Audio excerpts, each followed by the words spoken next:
कुछ शॉपिंग भी चल रही है और दुकानों में जो आर्टिफैक्ट हैं पूरी दुनिया में मशहूर हैं राजस्थान के।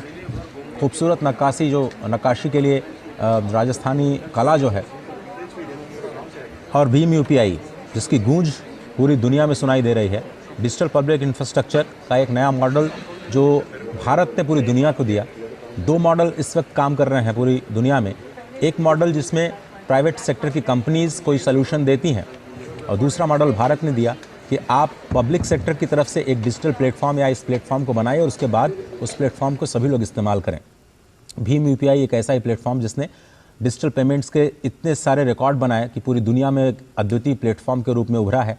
और आप देख रहे हैं कुछ तस्वीरें हवा महल के बाद लोकल शॉपिंग सेंटर्स में जाते हुए भीम यूपीआई के ज़रिए कैसे लोग पेमेंट्स रिसीव करते हैं इसके बारे में जानकारी देते हुए, और ये भीम यूपीआई कैसे भारत के बैंकिंग सेक्टर को एक धागे में जोड़ करके आपसी लेन देन को कैसे आसान बनाया है उसकी एक तस्वीर आपको इस वक्त दिखाई दे रही है। बिल्कुल, तो डिजिटल पब्लिक इंफ्रास्ट्रक्चर भारत की एक और उपलब्धि, और इसका आप देख सकते हैं यहाँ पे यूपीआई के ज़रिए, और न सिर्फ फ्रांस बल्कि बहुत सारे देशों के साथ ये हमने किया है कि वहाँ भी अब डिजिटली यूपीआई के ज़रिए आप पेमेंट कर सकते हैं। तो ये भी एक आर्थिक तरक्की के तौर पर देखा जा सकता है। भूटान के साथ भी हमने देखा कि अभी हमने किया। तो इस तरह से तमाम देशों के साथ भारत लगातार इस बात की कोशिश कर रहा है कि वहाँ भी यूपीआई के ज़रिए पेमेंट संभव हो सके।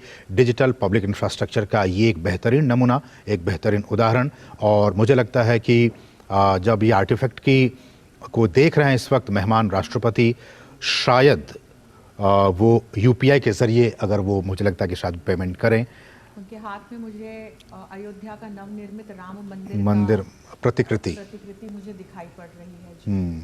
और भीम यूपीआई के बारे में प्रधानमंत्री मेहमान राष्ट्रपति को बताते हुए भारत की ये समृद्ध विरासत, सांस्कृतिक विरासत, और उससे आगे बढ़ते हुए जिस एक ज़रिए से, जिस एक धागे से अभी पूरे भारत के लोग जुड़े हुए हैं, खासकर डिजिटली। हम जानते हैं कि लगातार बीते वर्षों के मुकाबले अभी कुछ डेटा आए थे, अजय बेहतर बता पाएंगे कि कई गुना वृद्धि हुई है बीते वर्षों के मुकाबले इस साल 2023 में, और 2023 के आखिर तक में कि करोड़ों की तादाद में ट्रांजैक्शंस हुए हैं अब भी यूपीआई के जरिए। 10 बिलियन का ट्रांजैक्शन हम हर महीने कर रहे हैं और ये रिकॉर्ड बनाया है हमने, और सिंगापुर के साथ हमने करार कर लिया है। कई सारे देशों के साथ और भी बातें चल रही हैं जिसमें हम यूपीआई को और ज़्यादा कनेक्ट करने की कोशिश कर रहे हैं। लेकिन इन तस्वीरों में आपको 3 चीज़ें स्पष्ट तौर पर दिखाई देती हैं। एक तो राजस्थान का आर्टिफैक्ट, वहाँ के जो छोटे छोटे एमएसएमई सेक्टर है वो किस तरह से अपने लाखों लोगों को रोजगार देता है। अब एक मंदिर की आप छोटी सी एक प्रतिकृति ही लीजिए जिसका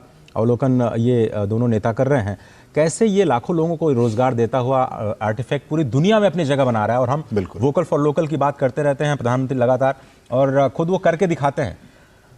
ये खूबी है प्रधानमंत्री मोदी की कि जो वो कहते हैं, अपील करते हैं सिटीजन